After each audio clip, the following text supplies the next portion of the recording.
sometimes it's good to see just how deep it goes, but when you come back, it's all, you're better for it. Running a business is about, knowing that you're going to stumble on the way. I mean, you're not aiming to stumble, but you will, and it's just a matter of making sure that you're ready to keep pushing through when it comes up. Hey guys, and welcome to the Health Business Podcast. I'm Ashley and this is Ethan, and we're your hosts. And today we've had the pleasure of interviewing Dennis Hosking. Dennis started out as an aerobics instructor that saw a gap in the industry for health and fitness professionals to be found by the right employers. Dennis wanted to help as many people as he could and realised that if he remained as a PT, that he could only help one person at a time. He then scaled his company, Healthy People, nationally, which is now renowned as one of the most successful platforms for linking health professionals with employers. If that wasn't enough, he then decided that the fitness industry needed to be shaken up, so he created FitRec, which is an organisation that allows PTs to create professional profiles within the most transparent and accountable platform available, one that provides greater insight into every registered professional. Inside this podcast, you will learn how to present yourself as the #1 job ad on any database, why you shouldn't let your failures stop you from reaching your success, and the importance of seeing a business coach early in your venture. Welcome, Dennis. Well, welcome, Dennis. Thanks for coming down to have a chat with Ash and I. How are you? Good, thanks. Thank you very much for inviting me down. This is awesome. Good, mate. Now, for people that don't know you, Dennis, do you mind giving us, the 45-second elevator pitch of who you are and who is Dennis Hosking? Okay. Got into fitness through triathlon training in my early 20s, or late teens, early 20s. Developed an enthusiasm for it that sort of fed into studies in fitness, and that fed into the career, and the career in fitness fed into a desire to help more people, and that's then sort of led me to this point where I am now, where we help sort of all professionals and employees. Yeah, okay. How'd I do? Yeah, amazing. Yeah, you're doing great. I read somewhere that you initially studied accounting. Was it? Yeah. And then you've moved into exercise science. Yeah, I did. So when I first went to uni, I studied accounting. It didn't work out for me. I thought I was for it, and it was a pretty big thing actually to tell the folks, look, mate, I'm pulling the pin. This is not working. Yeah. And then I decided that the realization was I was spending more time researching training than I was actually doing my studies. Right. And so I thought, look, I probably should study something in that vein. And then that led me to doing an aerobics course back before Cert 3-4. Yeah. And I wanted to do a PT course, but I missed the timing and everything, and I wanted to get something done before I went to the uni with the application. And so I did the aerobics course, ended up doing a Bachelor of Health Promotion, but then sort of coupled that with exercise science. So my majors were in exercise physiology and sports psych. Oh, wow. So you worked as an aerobic instructor. Yeah. How does an aerobic instructor go from doing aerobic instructing to online platform where people advertise job ads? Yeah, that's a good question. The thing, so as I said before, I wanted to get into PT, and the first aerobics gig I had was, they needed an aerobics instructor, and because I'd done the course, I went to them and said, look, I'll do your aerobics if you'll teach me how to do the gym, because I haven't done that, I haven't done that study. It was early in the degree. And so that's how I got into aerobics, but then in the course of doing it, I started to get a real joy from sort of teaching classes to multiple people, whereas PT was about one-on-one. And for me, I thought, no, I can do more with my time if I can reach 40 people or 50 people or whatever in one go and motivate them. And so my aerobics career sort of grew from that, and word of mouth happened. And I had a woman that gave me a bit of mentoring she was from South Yarra. I was working in a gym around there. And this is way back. This is let's get physical, sort of, 40 kicks on that leg and 40 kicks on that leg. It was crazy. And then we sort of started to get into the choreography and things like that. But yeah, I really got into, reaching out to more people. And so then when I started working, I actually found myself out of uni doing more management type of roles. So I was working for the City of Port Phillip, managing people in the recreation area. I was then worked in sort of commercial health, managing trainers, and corporate health, managing different sites. And so when I left and started this business, it was sort of a flow on from there. Like I felt that if I could, when I was working as a training manager, if I was able to help, half a dozen trainers do better at their job, they could reach more people than I could on my own. So it was this multiplier. Yeah, it's better if I can help 3 people, help 3 more people, and help 3 more people, whatever, And so from that, going into when I left the corporate health gig, moving into healthy people, it was the same dealio, like being able to help professionals find work more easily and also connect the employers with those professionals. So we were the first in any industry that I was aware of that was providing professionals that employers could access directly and connect with directly. Because when I left the last job, I found that, how does anyone know that I'm looking for work?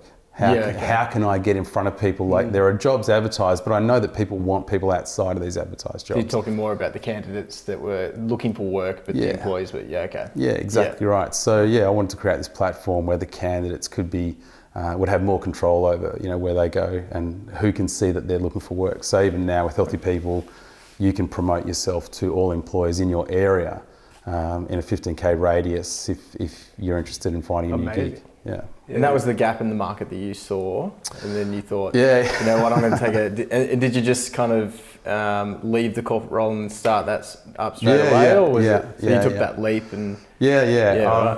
I have never really been interested in suffering through something just for the sake of it. Yeah. And so once I decided that I was done with that gig, I was like, right, I'll cut it off. I'll make it work. I don't care what happens. Like I'll make it work and then start something else.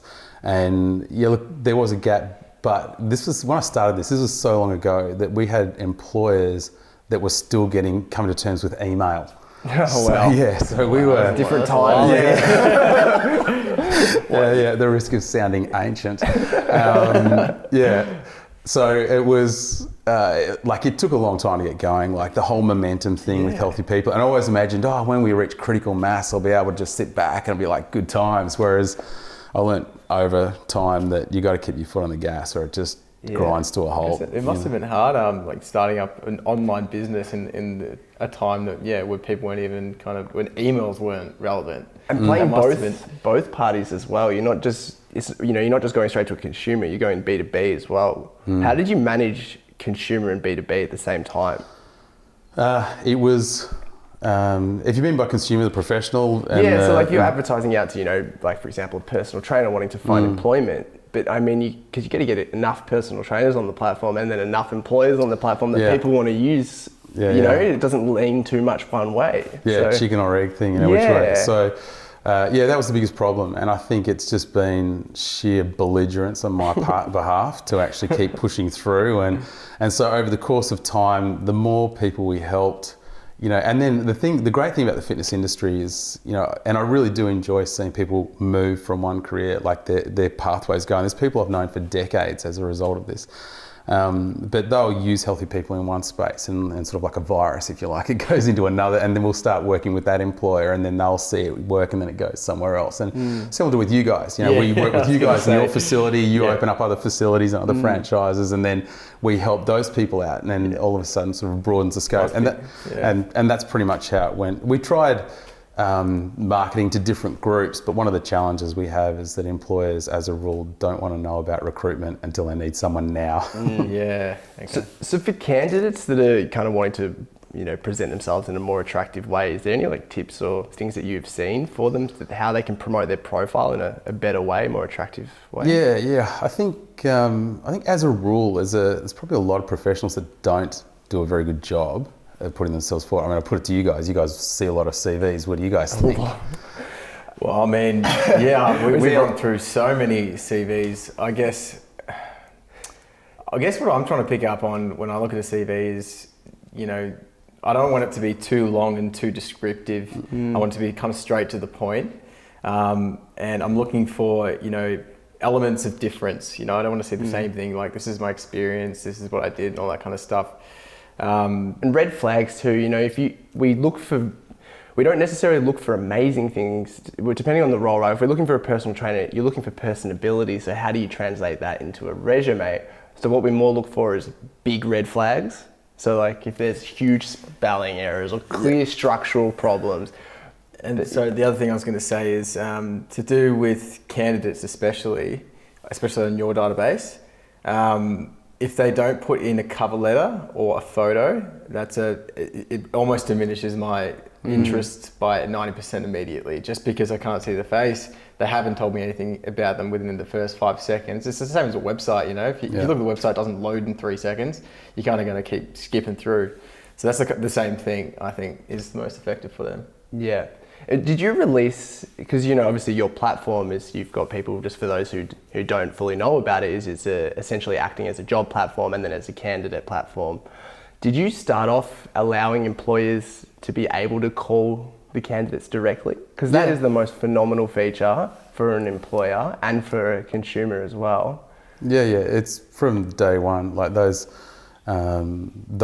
element of being able to connect directly with a candidate and advertise jobs are the two things that have been a constant from the beginning. We have sort of tried other things on the way and just like cut them loose because simplicity was the key.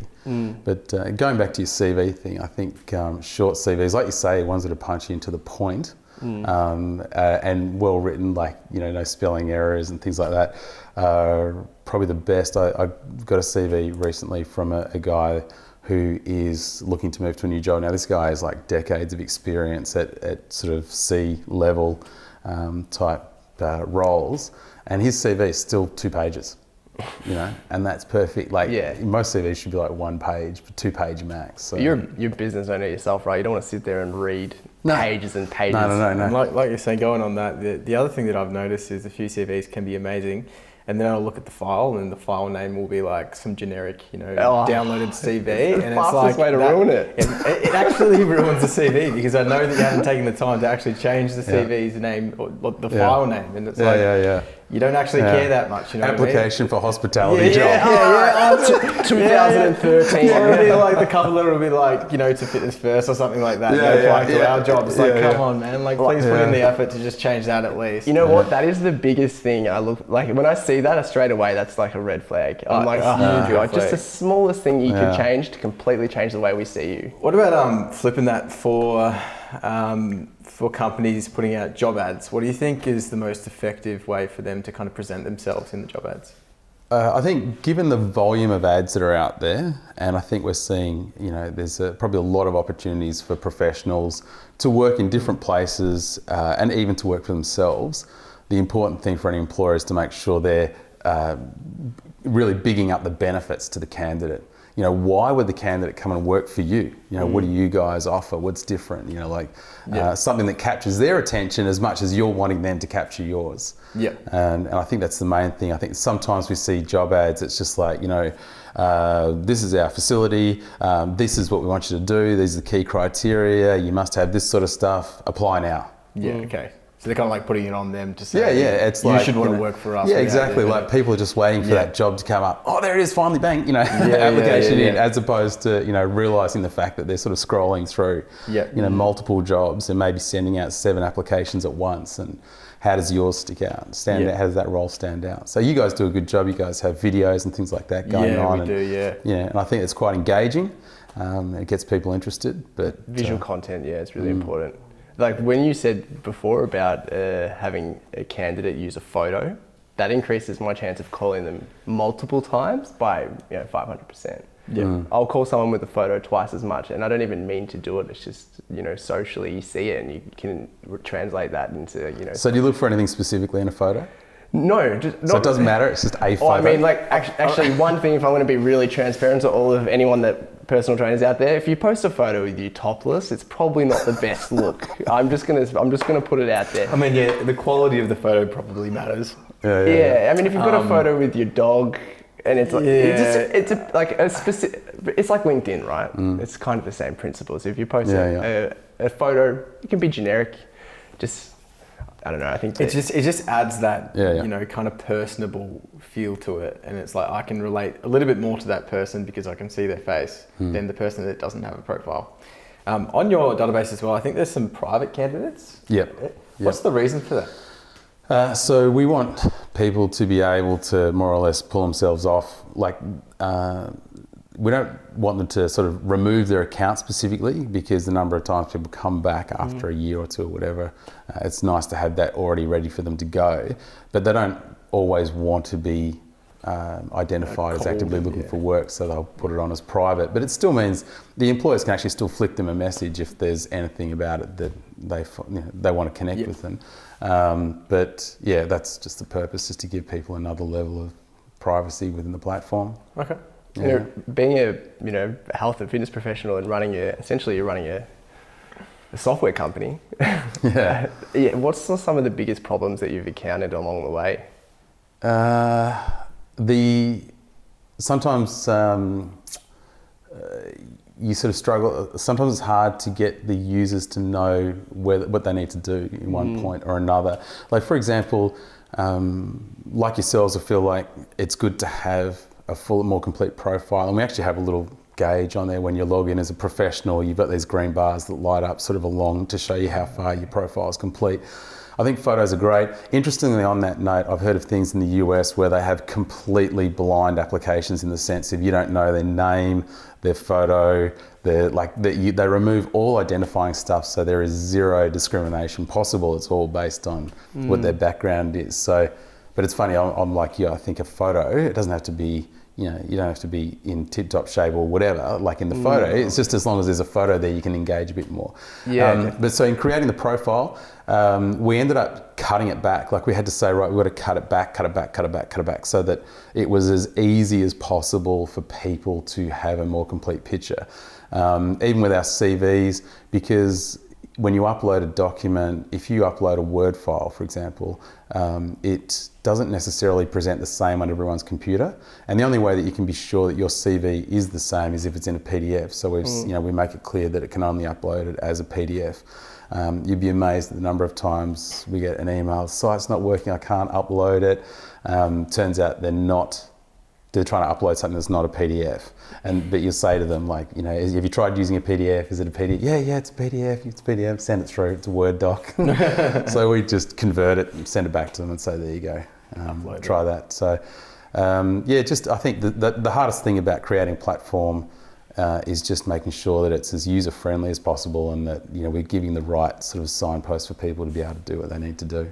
And you'd probably be constantly innovating across it the whole way through, right? Yeah, absolutely. So we innovate to make things easier for people. We innovate because technology changes, and we want to make sure that we are staying ahead of that curve. I mean, I think the biggest change across the board is obviously making sure everything's responsive. So everything that we do now needs to be able to be viewed on a mobile. It's I think personally, I get a bit bored when things are sort of just normal. If things start to level out, I was getting a bit twiddle my thumbs. It's like, right, let's fix that. Let's make it bigger. All of a sudden we've got more work on. But the idea is that I just want to keep pushing it. I want to provide something that, especially with FitRec, as we move down that path, that is an indispensable tool for industry professionals. Like, it's registration is just one part of what FitRec is. We want it to be so much more.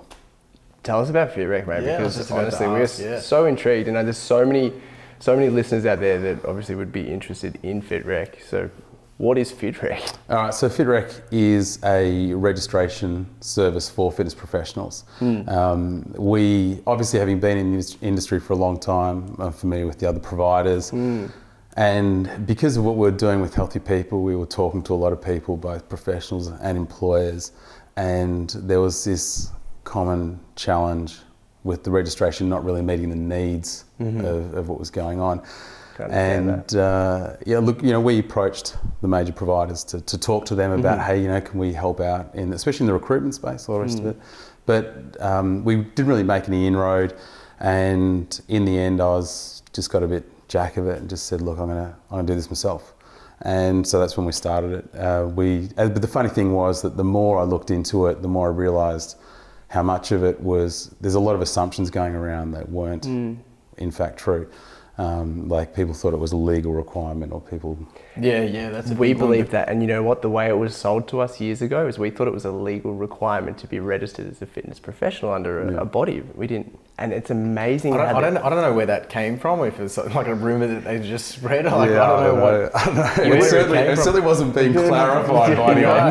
No. You'd have to ask a direct question to get a direct response. And about even that then, too. I feel like if you ask the direct question, you did not get a direct answer. Yeah. You know what I mean? And I love what you've done because you've chosen two industries that are actually really, really highly competitive. The job ad space.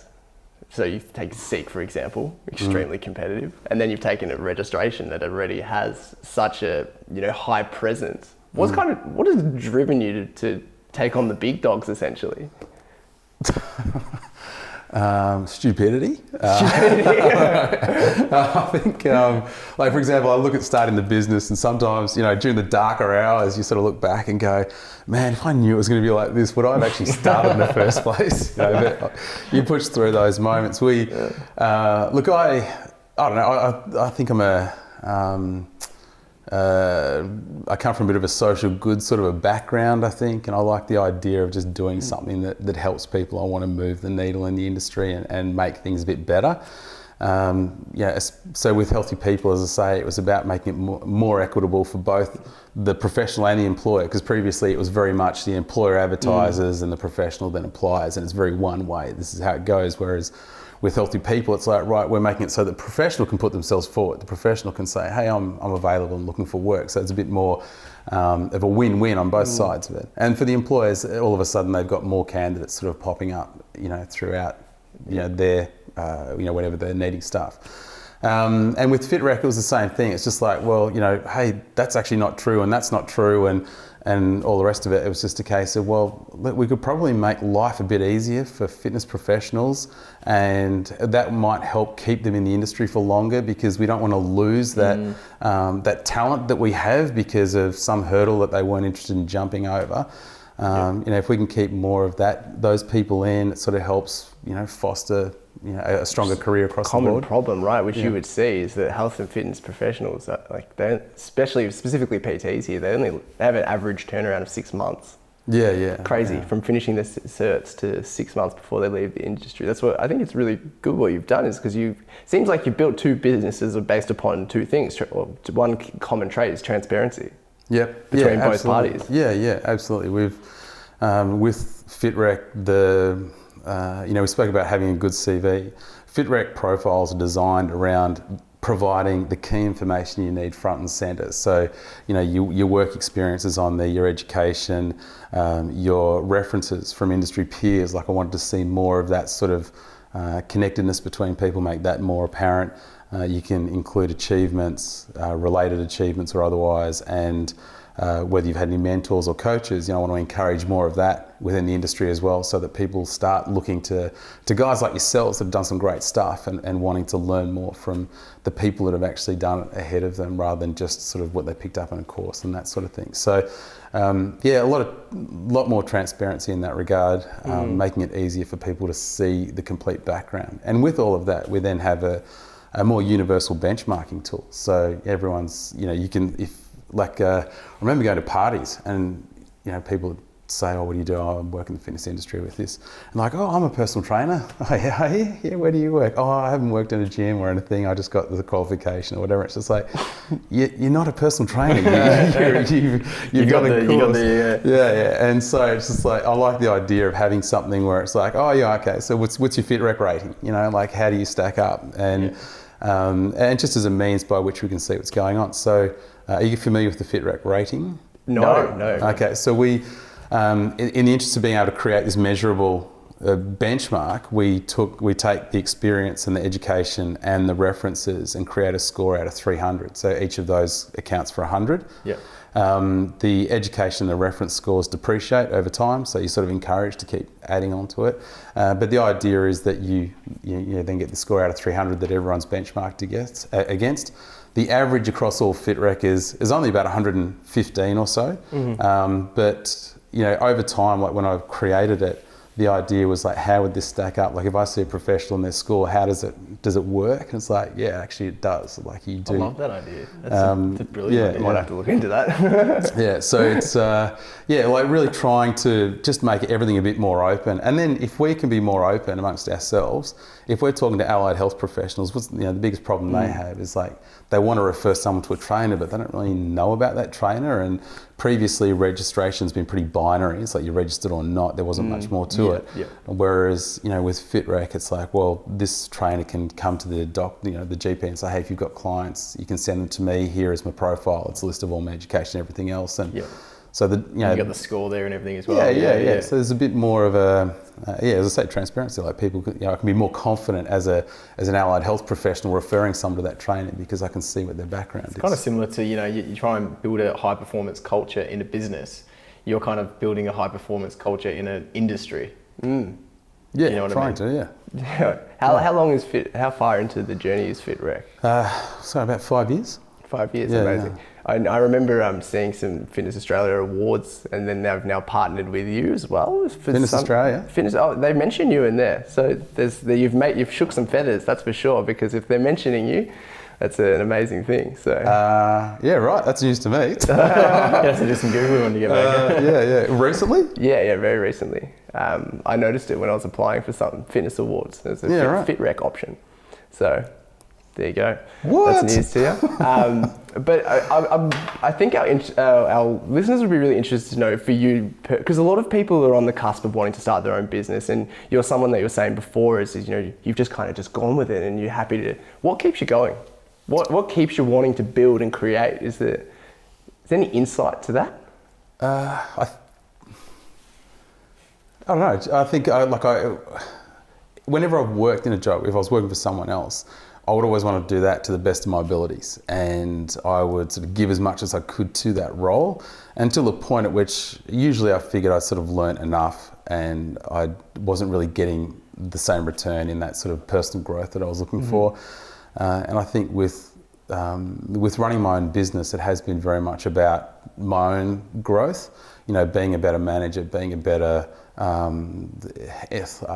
developer of the system that we've got going on. I mean, I don't code it obviously, but I talk with the developer, and I guess being more able to understand how people around us are using our service, how we can better deliver the product to them. I think it's that personal growth that drives me more than anything else, like making sure that every day you sort of is a bit better than the day before.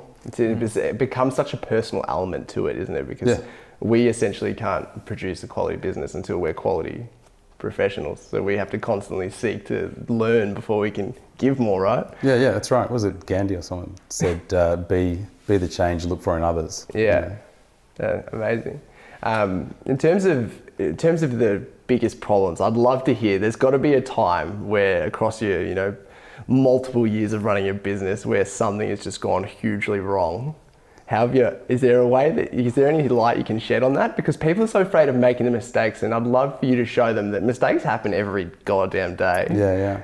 And it's just important how we overcome them. Yeah, I don't think there's any. I don't think there's been any real sort of one massive thing that's, I cheat and I tell a lie. Here we go. So I had this brilliant idea for another business that was going to be based on the Healthy People model. It was going to provide the ability for all students, like TAFEs, unis and everything else, to connect with employment opportunities and vice versa, same as with Healthy People. And what I didn't account for is how much I needed the support from all the education providers and everyone else to get on board. And at the time, I sort of thought, you got to build everything, get it all sorted first, got to make it perfect before you go out. Instead of now I'm more of a ready, fire, aim sort of guy, whereas previously it was ready, aim, fire. And so I invested a ton of cash and it nearly broke me, it nearly sent me out backwards. And to be honest, it took many, many years of sort of paying back loans and things like that to be able to actually put it all behind me. That was a big one. Okay. It's awesome. Yeah, the thing was though, it was, there was a lot of stuff came out of it. So even though we didn't use the site, some of the framework is actually part of FitRec and Healthy People now. And the other thing is that, I learnt a lot about how I would start something in the future. So coincidentally, when I came to starting FitRec was started very sort of minimum viable product, get it out there, just see what people are doing, how they feel about it, and then start building on it and building on it and building on it. And so I've invested more heavily in FitRec as it's gone on, as I knew that things were, that it was all working. So that's probably one thing that nearly busted me. It was just a matter of sort of dusting myself off. I remember having a business coach at the time, and I was like, oh man, this is bad, And his comment was something along the lines of, sometimes it's good to see just how deep it goes. But when you come back, it's all, you're better for it. So I think along the way, then you have all these other stuff that, as you say, there's always something that will come up, and the sun's always going to rise. You just got to keep pushing forward, coming up with solutions that meet the needs. And sometimes the first reaction is just like, and then, you take a moment, it's just like, all right, okay, we can navigate this. Yeah, I think that's the important thing there as well, as your ability to see the problem and then, react to the problem straight away, but not get too caught up in the problem that you just dwell over it. Yeah, learn from the problem like you did and implement that into other things and make them better, I guess, as well. Yeah. It, what doesn't kill you makes you stronger, sort of thing. It really, I think running a business is about, knowing that you're going to stumble on the way. I mean, you're not aiming to stumble, but you will, and it's just a matter of making sure that you're ready to keep pushing through when it comes up. Yeah, and sometimes you learn the best from your failures anyway. All the time. Yeah. I'd like to get your opinion on, so say someone's fresh out of a course. A lot of the guys that are coming out of these courses are going straight into things like Fitness First, big gyms and things like that, just because I think it's some kind of, I know it's set in stone that that's the way that people are meant to go. What advice would you give to someone fresh out of a course in terms of getting a job or experience, or what should they do? Use healthy people. Use healthy people first. Get registered with FitRec. Then work there.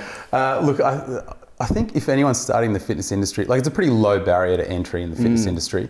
So it's important that people understand that they need to keep developing themselves beyond that. And so if anyone was looking for an opportunity as a new professional, I'd say they need to find a place where they can learn from people who have done it before and who are willing to teach them. There might be some opportunities they can go into where they're just a trainer in the club and there's not necessarily one driving ongoing education. Whereas if you are looking to really succeed in the industry, you need to start aligning with people that have done it before you and that are still growing, that are still pushing themselves to do more in different areas. I think that's why there's such a big turnaround, is because people are coming straight out of the courses and going in straight into big gyms and then kind of failing because they've got no learning curves. Yeah, I think it's our responsibility as providers, you providing a service, us providing a service, to make sure that our consumers are essentially looked after so that they do succeed. And that's what I think FitRec and Healthy People, by the sounds of it, do really well, is they provide a platform that is set up for growth and opportunity and success. Not blowing too much smoke, but your service for us has been phenomenal. We've recruited probably 80% of our team from your service, which is obviously huge for us. Yeah, that's awesome. And so it's helped our business grow to what it is now. And more from the candidate pool. So actually calling, cold calling essentially, because your business provides a platform which is a cold calling platform essentially. We can cold call applicants and hire applicants from the candidate pool, and we'd get 70% from there. Yeah, right. The best part is you're not necessarily just cold calling, because you can actually vet them prior. So it's you can look at the profile, like we said before, if they've got photos and things like that, good description, give them a call, and most of the time they're still looking for work, and get an interview and go from there. So what's your best tactic when you are doing that cold call, when you're reaching out to someone? What do you think is important every time? What do we look for? Oh no, what would you instruct your franchisees, for example, when you say when using this system, if you're going to reach out to people directly? I would call them, and I pretty much will base a lot off how the first few seconds go. The reason is for that is we're in a personal training business, which means it's personability. First impressions are everything. So their ability to communicate correctly, answer questions correctly, listen. It's not so much about their actual responses per se, what the information they give. It's how they can communicate as a human, because health and fitness is such a. I think one of the biggest things is how they react to the phone call. So they haven't applied for the job, obviously. You're calling them and saying, we've got something on offer. It's how they react to that first initial kind of question that kind of will gauge how the rest of the conversation will go. If they're like, oh yeah, what do you want, kind of thing, then obviously you're not going to go too far. But if they're like, oh yeah, well, yeah, I'm very interested in hearing what you've got to offer, and then the conversation will flow on from there. So it's like that first initial, how are they going to react to what you say to them is really important. But do you guys introduce yourself as these are obviously not expecting a call because they haven't applied. Yeah. So what's your introduction? I'll run you through it. Yeah, run you through it. So I'll call up Ashley and Ashley answers, hey, Ashley speaking, and say, hey, Ashley, it's just Ethan calling from Get Going Personal Training. How you going? Good, thanks. You? And I'll say, and then I'll go in and I'll ask her, say, look, Ashley, I'm just giving you a call because I've came across your profile on Healthy People as a candidate. Are you currently seeking employment? Then from there, I treat it like any other applicant call. They say yes or no. Right.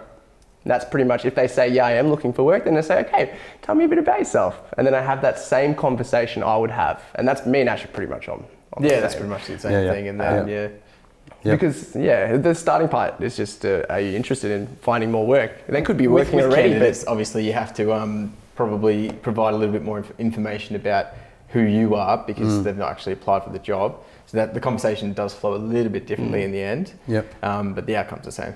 Yep. I'd love to ask you, a second last question for you, but you said you saw a business coach.